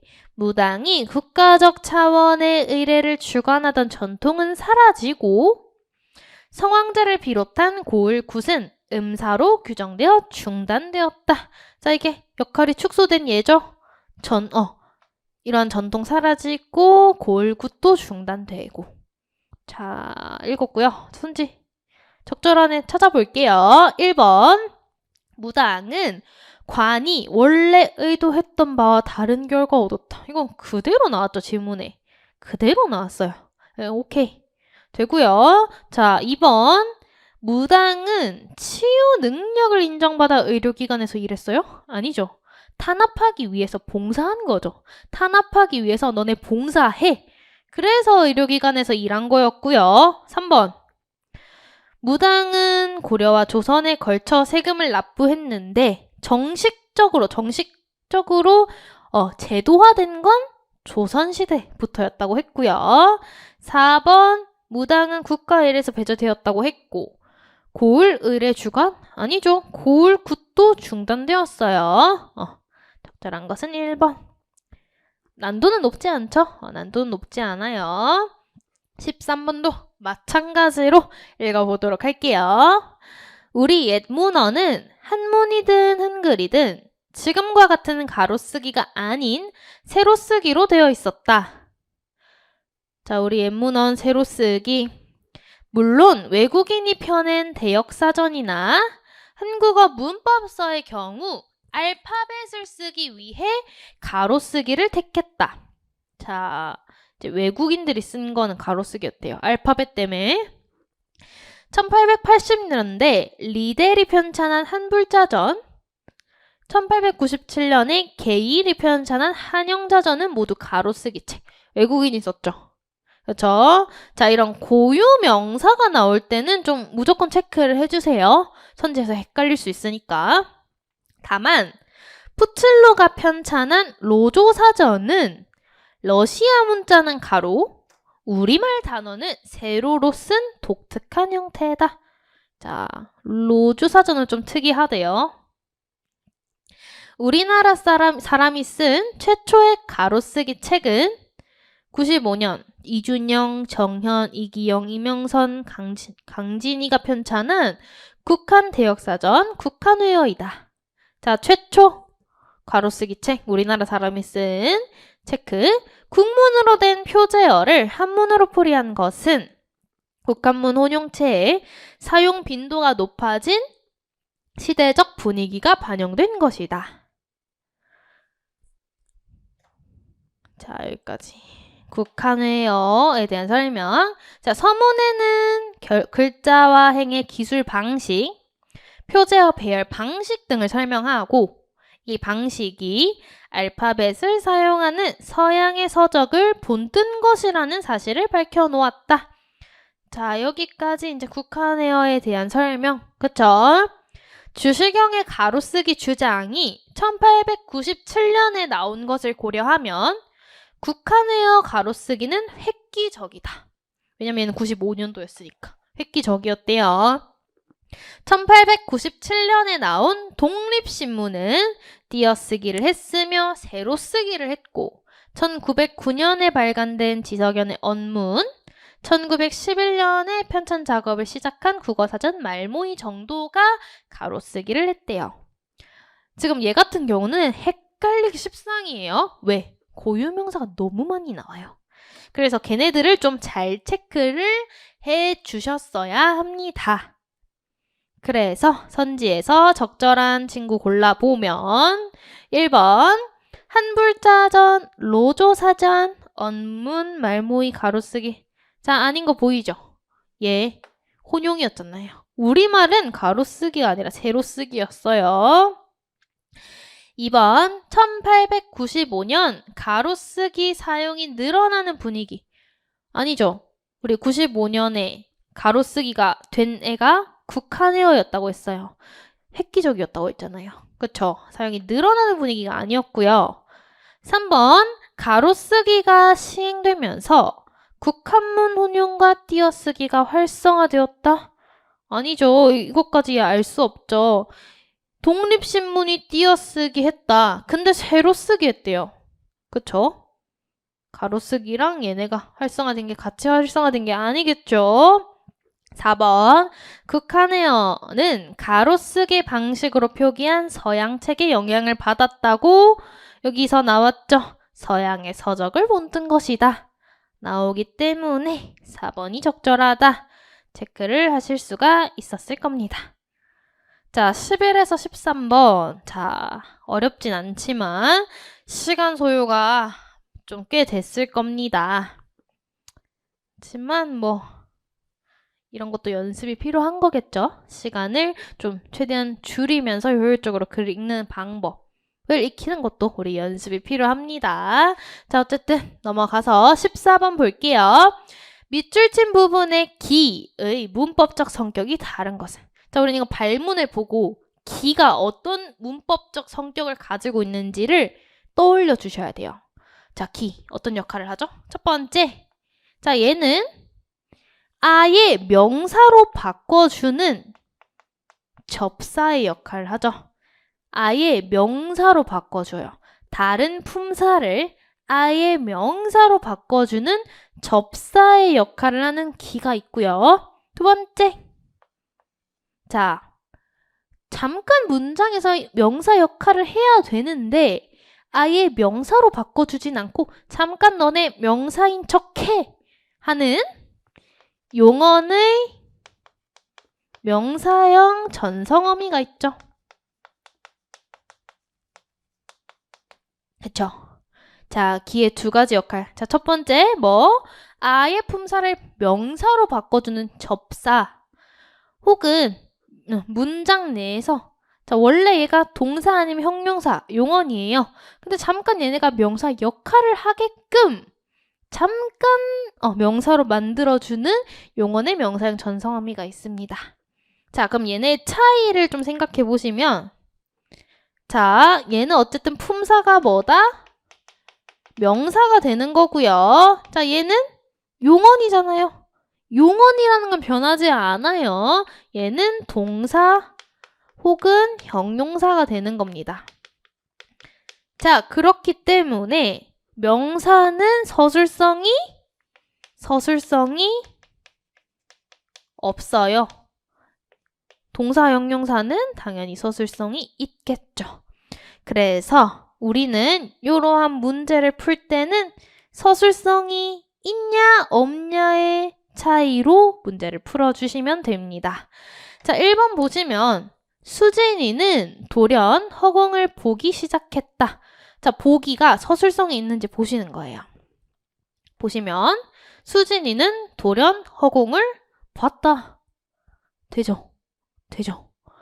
그럼 얘는 서술성이 있는 거예요. 수진이는 돌연 허공을 봤다. 되는 거예요. 2번 보시면요. 경주마는 속도는 둘째치고 크기도 놀라웠다. 자, 서술성 있는지 보시면 경주마는 속도는 크다. 아니잖아요. 말이 안 되잖아요. 뭐예요? 경주마는 크기가 놀라웠다.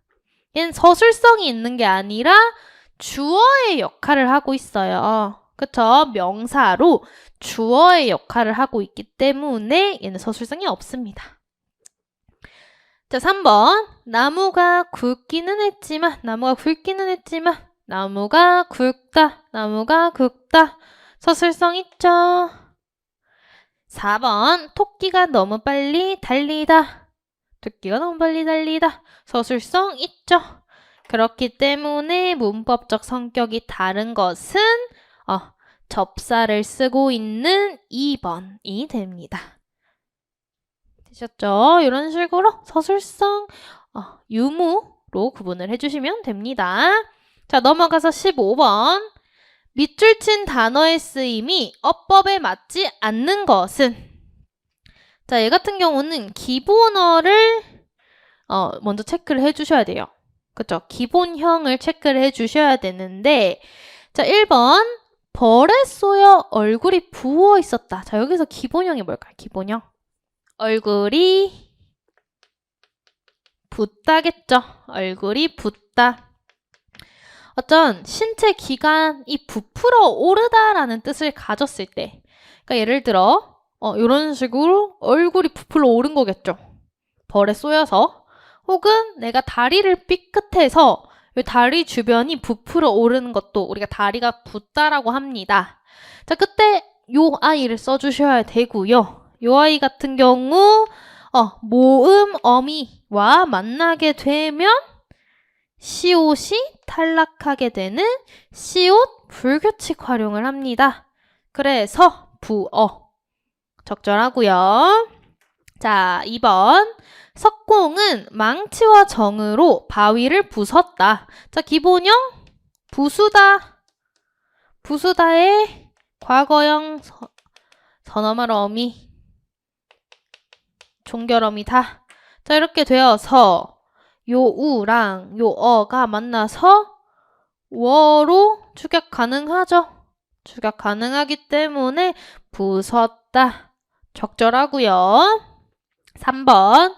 소가 내 엉덩이를 받아. 자, 얘 같은 경우는 우리 부딪히다라는 뜻을 가지고 있는 받다라는 단어가 있어요. 부딪히다라는 뜻을 가지고 있고요. 그래서 얘가 어미 아를 만나서 변화 없이 받아 되는 거 적절합니다. 자, 4번 같은 경우 보시면 자, 얘 기본형을 잘 생각해 주셔야 돼요. 자, 요즘 운동을 못해서 체중이 계속. 자, 살이 찌다. 살이 찌다라는 의미를 가지고 있는 기본형이 뭐냐?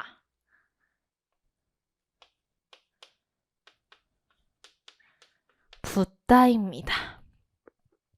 자, 우리는 그래서 이거는 다들 알고 계실 거예요. 아마 붓다, 불다. 자, 요거 세 개의 너네 의미 아니?와 관련된 문제였어요. 자, 근데 살이 찌다 같은 경우는 여기에 해당이 됩니다. 자, 붓다는 아까 확인했고요. 혹은 뭐 액체를 어딘가에 옮겨 붓다. 두 번째 가능하고요. 자, 불다는요. 우리 두 개만 생각해 주세요. 바람이 불다. 리코더를 불다. 얘네만 생각해 주세요. 얘네만 생각해 주시고요. 그 외에는 요 붓다로 가시면 돼요. 분량이나 수요가 많아지다. 혹은 뭐 물에 젖어서 부피가 커지다. 혹은 살이 찌다. 이 의미를 가지고 있는 애는 요 디귿 받침을 쓰는 붓다입니다. 자, 그러면 기본형은 찾았고요. 자, 얘가 모음도 아니고 자음어미랑 만나면 아무런 변화가 없어요. 얘가 만일 모음으로 시작하는 어미를 만나면요. 디귿 불규칙 활용으로 불어가 되지만 자음으로 시작하는 어미를 만났을 땐 아무런 변화가 없습니다. 붙고 이렇게 가죠. 그래서 계속 붙고 있다가 와야 되기 때문에 정답은 4번입니다. 얘는 요 아이들은 무조건적으로 알고 있으셔야 돼요. 요 아이 세 개 뜻. 자, 의미를 외우시라는 게 아니라 용례를 간단히 외워주세요. 불다는 바람이 불다, 리코더를 불다. 붓다는 물을 붓다. 물을 붓다. 혹은 여기서 쓴 버랬어요. 얼굴이 부풀어 오르다의 의미를 가질 때 붓다. 자, 요 붓다는요. 자, 비가 너무 많이 와서 분량이나 수요가 많아지다. 개울물이 붓다. 혹은요. 우리 물에 젖어 부피가 커졌다. 용례가 라면 있죠. 라면이 물에 오래 있으면 부피가 커지죠. 그때 라면이 붓다. 디귿. 혹은 살이 찌다. 체중이 붓다. 이렇게 가주면 됩니다. 넘어갈게요. 16번. 가에서 다에 들어갈 단어를 바르게 연결한 것은 자, 얘 같은 경우는 얘도 사실 한자 어휘 문제긴 한데 이거 혼동하기 쉬운 어휘에서 그냥 우리가 한자를 살펴본다기보단 얘네 혼동하지 마세요라고 하면서 아마 외우셨을 거예요. 자, 그래서 보시면요. 자결, 장렬이 있는데요. 얘 같은 경우는 요 열이 우리 진짜 뜨거운 열 있죠? 뜨거운 열로 봐주시면 되고요. 이 열은요. 열리얼하다 할 때 이 렬에서 따왔다고 생각해 주세요. 자, 한자도 같이 볼게요. 한자도 같이 보면요. 살을 자게 더울 열자를 씁니다. 살을 자게 더울 열자를 써요. 이 더울 열 정도는 체크를 해 주셔야 되고요. 그래서 더울 열, 뜨겁다는 거예요. 불. 그래서 불 따위가 이글이글 타오른다. 불 말고 열도 돼요. 열. 그래서 열 따위가 이글이글, 불 따위가 이글이글로 가주시고요. 자, 열렬. 뭐가 하냐면요. 보통은 박수. 이제 성공적으로 뭐가 끝이 나서 박수가 열렬히 터져 나올 때 장렬하다로 갑니다. 장렬. 혹은 폭발물, 포탄 이런 거로도 쓰이긴 해요. 폭발물, 포탄. 그래서 요때 렬자는 찢을 열자. 자, 이것도 한번 체크를 해주세요. 찢을 열. 자, 그래서 올라가서 적절한 어휘 고르면 태양이 뭐겠어요? 태양이 이글이글 타오르겠죠. 이글이글 타오른다. 자결로 가주셔야 되고요. 자, 두 번째. 자, 얘 같은 경우는 자, 우리 요 한자 있죠? 요 한자. 요 한자가 두 가지 음을 가져요. 다시갱, 고칠경. 이 정도는 아셔야 돼요. 다시갱, 고칠경. 그래서 얘가 갱으로 읽혀요. 갱신이면요. 우리 법률관계 존속기간이 끝났을 때 그 기간을 연장하는 일을 갱신하다라고 하고요. 경신이면 고친다는 뜻이에요. 이미 있던 것을 고쳐서 새롭게 한다. 자, 그러면 만료됐기 때문에 어떻게 해야 돼요? 법률 관계상 기간을 연장해야겠죠. 갱신이 되는 겁니다. 비자를 고치는 게 아니라 다시 연장해야겠죠. 갱신. 자, 그 다음에 게재도 체크를 잘 해주셔야 돼요. 얘는 한자까지 좀 체크를 해주세요. 게재는요, 끼일 개자에 있을 제자예요. 그래서 어딘가에 끼어 있다는 거예요. 끼어 있다. 자, 밑에 개자는 들 개자와 실을 제자를 씁니다. 그래서 어딘가에 이거 게시되어 있어요. 게시되어서 실어져 있다. 어딘가에 게시 실어져 있다. 이렇게 가셔야 돼요. 그래서 글이나 그림 따위를 신문이나 잡지 따위에 실는다 라고 가주셔야 되고요. 그러면 변수가 끼어 있었다. 게재로 가야겠죠. 그래서 1번이 정답입니다. 자, 얘네 3개는 무조건 알고 가셔야 되는 한자 어휘예요. 넘어갈게요. 17번. 다음 글의 맥락을 고려할 때 빈칸에 들어갈 내용으로 가장 적절한 것은, 자, 얘가 어떤 유형이었냐? 논증 추론 유형이었어요. 자, 그래가지고 사실 이게 논증의 방법으로 안 푸셨어도 돼요. 논증의 방법으로 접근하지 않으셨어도 우리 빈칸 추론하기 유형은 많이 연습하잖아요. 그렇게 가셔도 되거든요. 자, 그 방법으로 일단 가볼게요. 사람들은 법을 자유와 대립하는 것으로 착각하여 법을 혐오하는 경향이 있다.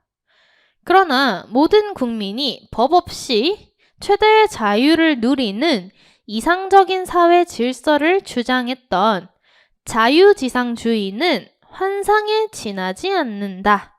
자, 그 말인즉슨 법 없이 자유를 누릴 수 없다. 그쵸? 법이 무조건 필요하다는 거겠죠. 자유를 누리려면. 몽테스키웨는 인간이 법과 동시에 자유를 가졌다고 말했다. 또한 인간이 법 밖에서 자유를 찾으려 한다면 주인의 집을 도망쳐 나온 정처 없는 노예처럼 된다고 하였다. 자, 지금까지 하고자 하는 말은 법과 자유는 무조건 양립해야 된다는 거예요. 법 없으면 자유도 없는 거예요. 그쵸? 얘가 무조건 있어야지 자유가 가능한 거예요. 자유는 정당한 행위를 할 수 있는 상태를 의미한다. 그쵸? 정당한 행위를 할 수 있는 게 자유다. 그렇다면 자유는 정의를 실현하는 올바른 사회 질서에 의해서만 보장될 수 있다. 자, 아까는 이제 법이 있어야 자유가 실현된다는 거고, 여기서는 자유는 정의를 실현하는 올바른 사회 질서에 의해서만 보장이 된대요. 다시, 정의를 실현하는 사회 질서가 있어야, 자, 질서까지 있어야지만 자유가 보장이 가능한 거예요. 그쵸? 그래서 따라서 법이 없다면 자유도 없다고 할 수 있다. 자, 그래서 요 얘기를 해놓고 또 다시 하는 말은 그래서 결론은 법이 있어야 자유가 가능해였어요. 왜냐하면 자, 그럼 뭐예요? 얘네 2개를 연결하라는 거잖아요. 그럼 뭐가 필요하겠어요? 법이 있어야지만 정의 실현이 가능해. 가 되겠죠. 그쵸? 얘네 2개를 연결하려면 요거 2개가 묶여야 될 거 아니에요. 그쵸? 그래서 요거 2개 묶이는 선지를 찾으면 될 거고요. 그래서 결국 자유와 법은 대립하는 게 아니라 양립하는 거겠죠. 자, 그럼 얘네 2개가 묶인 선지가 뭐예요? 3번이죠. 정의를 실현하는 사회 질서는 법이 있어야만 가능해. 그쵸? 이렇게 되는 거예요. 사실 이거는 빈칸 추론하기 이런 식으로 접근하셔도 풀 수가 있습니다. 자, 있는데 자, 우리가 이제 이러한 유형의 난도가 높아져서 문제가 출제가 될 수 있기 때문에 얘를 논증의 과정에 접목시켜서 문제를 풀어볼게요. 자, 우리 그랬어요. 자, 법이 있어야지만 자유가 실현이 돼요. 그쵸? 그리고 결론은 그쵸. 결론이 이거였죠. 결론 따라서. 자, 결론은요. 결론. 법이 있어야지만 자유가 실현이 가능해 였습니다. 자, 거기에 전제 조건은요. 자유는 정의를 실현하는 사회 질서에 의해서만 보장돼. 자, 즉 정의를 실현하는 사회 질서가 있어야지만 자유가 보장돼. 자, 얘가 대전제였어요. 그쵸? 대전제를 얘기하고 따라서 결론이 나온 거잖아요. 자, 그래서 결론을 여기 적은 거예요. 자, 근데 대전제에서 결론이 바로 못 나와요. 여기에 이제 뭐가 필요하냐면 소전제가 필요한 거죠. 자, 소전제가 지금 왜냐하면 이건 거예요. 순서를 지금 바꿔놓은 거죠. 소전제가 생략된 유형인 거예요. 그래서 이 소전제가 정답이 되는 건데요. 자, 이게 이제 연역 추론이죠. 자, 연역 추론의 대표적인 예를 한번 생각해 볼까요? 연역 추론의 대표적인 예. 아마 많이 들어보셨을 거예요. 우리 교재도 실려 있고. 모든 사람은 죽는다. 그쵸? 그래서 그 다음 소크라테스는 사람이다. 따라서 결론은 소크라테스는 죽는다. 연역 추론의 대표적인 예가 되겠죠. 자, 예를 적용을 해보는 거예요. 자, 어떻게 적용하냐면 자, 모든 사람은 P예요. 죽는다. Q예요. 그쵸? 그 다음에 소크라테스 새로운 거죠. 자, 소크라테스 결론부터 낼게요. 자, 소크라테스를 R이에요. 죽는다. Q예요. 그쵸? 그래서 소전제를 우리가 찾아야 될 때 어떻게 가면 된다? 소크라테스 R은 P다. 이렇게 찾는 거예요. 자, 요 방향을 잘 생각해 주셔야 돼요. 자, 다시 P는 Q다. R은 P다. 그래서 결론은 R은 Q다. 이렇게 가는 거예요. 그쵸? 이 흐름이 그렇잖아요. 여기서 R-P-Q 되는 거잖아요. 그래서 결론이 R은 Q다로 가는 거예요. 자, 여기도 마찬가지입니다. 자, 보시면요. 정의를 P라고 할 거고요. 자유를 Q라고 할 겁니다. 자, 법이 R이 되고요. 자유가 Q가 되겠죠? 그렇죠? 그러면 여기는 위에 소전제는 R은 P다잖아요. 어떤 방향? 법 있어야지만 정의 실현이 가능해가 오는 거예요. 그렇죠? 그럼 뭐요? 법이 있어야지만 정의가 가능해. 이렇게 오는 거예요. 그렇죠? 그래서 이런 식으로 접근을 하셨다면 보다 명확하게 답을 체크를 하실 수가 있었다는 거예요. 되실까요? 그래서 지금은 이제 이러한 추론, 논증과 추론 맛보기라고 생각하시면 돼요. 지금 처음 보신 분들은 어렵다고 생각하실 수 있는데 얘도 많이 연습하면 충분히 적응이 가능합니다. 그쵸? 그래서 이렇게 생략된 전제 찾기 같은 경우 이런 유형에서는 이런 논증의 방법을 따라가는 게 가장 좋아요. 그쵸? 그래서 요거 참고해서 우리가 비문학에 이런 논증 유형 대비를 좀 해야겠구나 라고 생각을 해주시면 됩니다. 자, 되셨다면 넘어가서 18번 볼게요. 다음 글의 맥락을 고려할 때 가와 나에 들어갈 내용으로 적절한 것은 자, 얘도 역시 빈칸 채우기인데 얘는 어렵지 않아요. 논증이 필요 없어요. 자, 우리 얘 같은 경우는 우리가 항상 연습해오던 빈칸 추론 유형처럼 얘네의 앞, 뒤 내용에 집중을 해서 읽어주시면 됩니다. 자, 읽어보면 육각형의 벌집 모양은 자연이 만든 경이로운 디자인이다.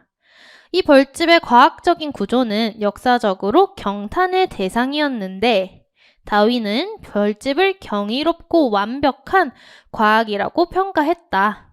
우리 벌집 모양이 아주 대단한 놈인가 봐요.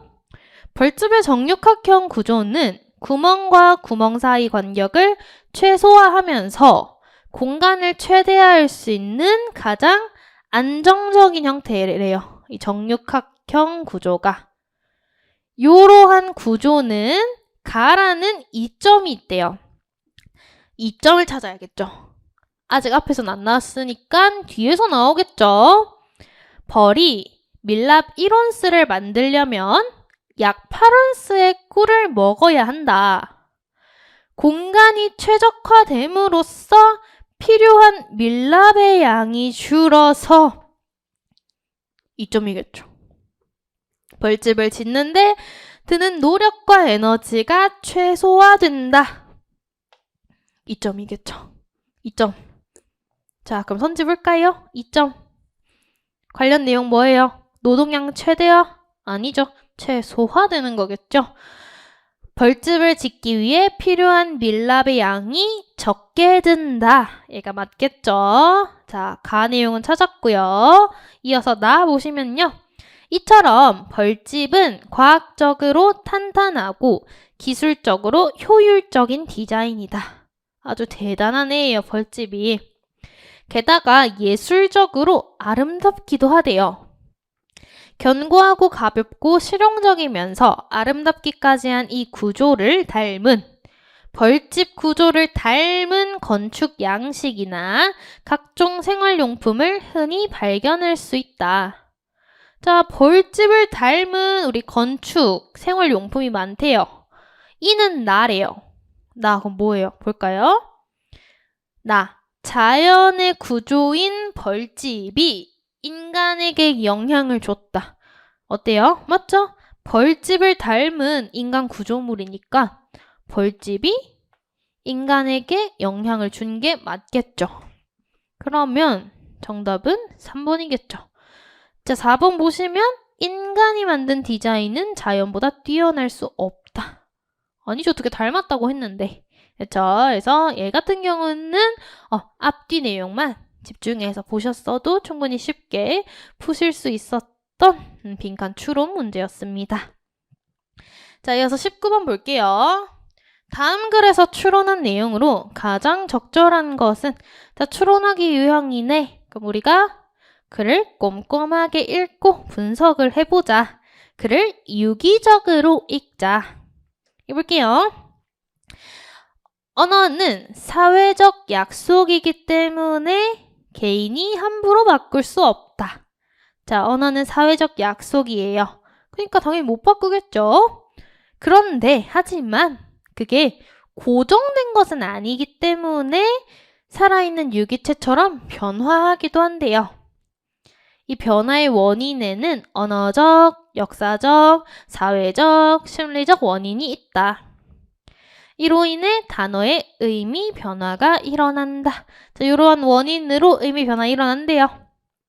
자, 여기까지 끝났고 1문단. 2문단. 의미 변화는 3가지 유형이 있는데 첫 번째겠죠? 첫 번째. 자, 우리 이렇게 매겨주는 거예요. 매겨줘요. 자, 첫 번째 순서 매겨줘요. 매는 밥 또는 진지를 뜻하였으나 오늘날에는 제사 때 신이 앞에 올리는 진지로 국한. 자, 그럼 뭐예요? 의미가 축소. 그쵸?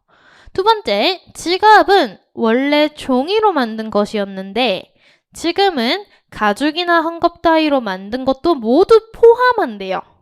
자, 그럼 두 번째 유형은 의미가 커졌죠. 의미의 확대. 세 번째, 어여쁘다는 본래 불쌍하다라는 뜻이었으나 지금은 아름답다로 아예 뜻이 바뀌어버렸대요. 아예 바뀌어버린 거. 자, 세 가지 유형. 첫 번째, 의미가 축소. 두 번째, 의미 확대. 세 번째, 의미 변화. 자, 이렇게 읽으면서 우리가 어떤 걸 떠올리게 돼요, 자연스럽게. 어법, 단어의 의미. 그 어법 문제였어요, 어법 문제. 근데 사실 이거 읽고 이렇게 추론하기처럼 쭉 읽고 문제를 푸시는 게 사실 더 정확했어요. 자, 그래서 한번 볼게요. 자, 1번. 지갑의 의미가 변화한 것은 언어적 원인이 아니라 사회적 원인 때문이다.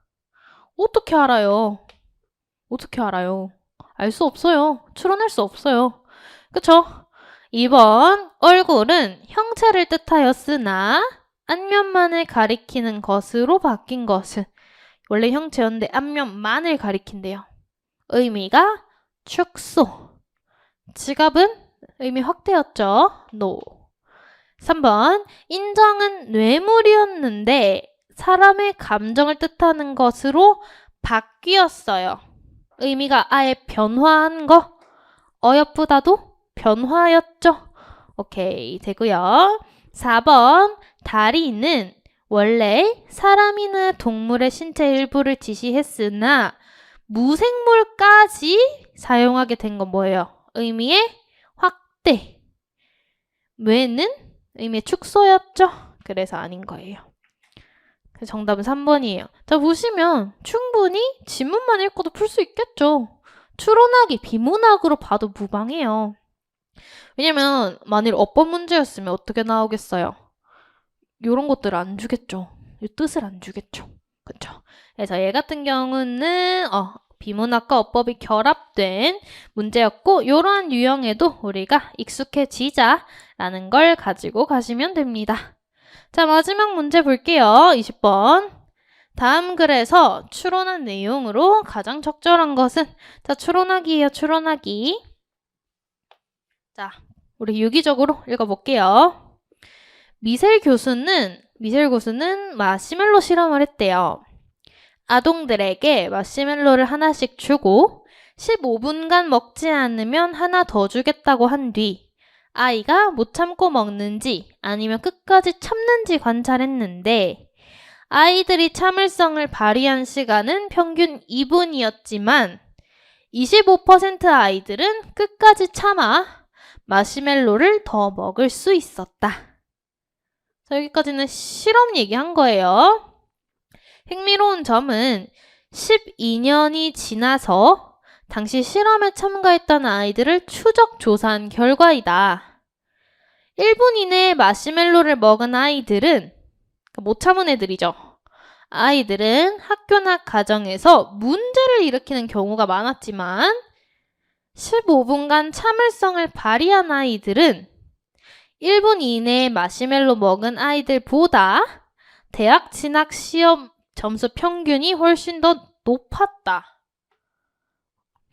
이 실험 결과는 감정이나 욕망을 조절할 수 있는 자기 통제력이 큰 사람이 미래의 성공 가능성이 더 크다는 것을 보여준다. 자, 실험 내용, 그리고 실험 결과, 결론 얘기하는 게 전부였어요. 1문단. 자, 2문단. 이후 비슷한 실험이 이루어졌다. 그러나 이 실험에서는 마시멜로의 뚜껑을 덮어두고 기다리게 했다는 점에서 차이가 있었다. 어떤 차이? 뚜껑을 덮어놓은 차이. 실험 결과 뚜껑이 없이 기다리게 했던 경우보다 뚜껑을 덮었을 때 2배 가까이 더 아이들이 잘 참을 수 있었다. 뚜껑 하나라는 아주 작은 차이가 아이들의 참을성을 크게 향상시킨 셈이다. 자, 이 문단에서 비슷한 실험인데 조금 바꿨어요. 환경을. 뚜껑이라는 환경을. 그랬더니 더 많은 아이들이 참을 수 있었다라는 결론을 냈대요. 자, 내용 자체 어렵지 않았고요. 적절한 선지 골라볼게요. 자, 1번. 자기 통제력이 낮은 아동일수록 주변 환경이 열악하다. 이런 상관관계 낼 수 있어요? 알 수 없어요. 그쵸? 알 수 없어요. 그 다음 2번. 자기 통제력은 선천적 요인보다 후천적 요인에? 이것도 알 수 없어요. 나온 내용이 아니에요. 3번. 자기 통제력을 발휘하는 데에는 환경적 요인이 중요하게 작용했죠. 어떤 거? 뚜껑. 뚜껑이라는 환경을 조금 다르게 하니까 애들이 자기 통제력을 더 발휘할 수 있었던 거잖아요. 그쵸? 그래서 3번은 우리가 찾을 수 있어요. 추론할 수 있고요. 4번, 자기 통제력이 높은 아동은 유아기부터 가정과 학교에서 사랑과 관심을 많이 받는지도 어떻게 알아요? 알 수 없어요. 네, 정답은 3번입니다. 자, 이렇게 해서 우리 2023년도 지방직 7급 해설 강의를 마무리 지을 거고요. 자, 다들 좀 새로운 유형이라고 할 수 있는 애들도 있어요. 그것 때문에 조금 힘드셨을 수도 있지만 이것을 토대로 우리는 또 새로운 학습 방향을 잡아 나가면 되기 때문에 크게 걱정하실 필요가 없습니다. 그래서 이번에 시험을 치신 분들 그리고 강의를 들어주신 분들 모두 고생하셨습니다. 자, 그래서 강의는 여기서 마무리 지을 거고요. 자, 만일 내가 2024년도 학습 계획을 잡고 싶은데 감이 잘 안 온다. 좀 선생님의 도움을 받고 싶다. 혹은 다양한 여기 시험 관련해서 혹은 내가 문제를 풀다가 혹은 이론 공부를 하다가 어려움이 있으실 수 있잖아요. 모든 질문을 다 받습니다. 제가 네이버 카페를 개설을 했어요. 그래서 카페명 이렇게 황진성 국어 공무원 이렇게 치시면 아마 카페가 뜰 거예요. 여기에 상담도 좋고요. 학습 방법, 계획 짜는 거 다 좋아요. 아니면 학습 내용과 관련해도 상관없으니까 편하게 여기에다가 글 남겨주시면 제가 친절하게 답변을 남겨드리도록 하겠습니다. 이렇게 해서 정말 진짜로 마무리를 지어보도록 할게요. 다들 정말 고생하셨고 수업 들어주시느라 감사합니다. 고생하셨습니다. 마무리 짓겠습니다. 감사합니다.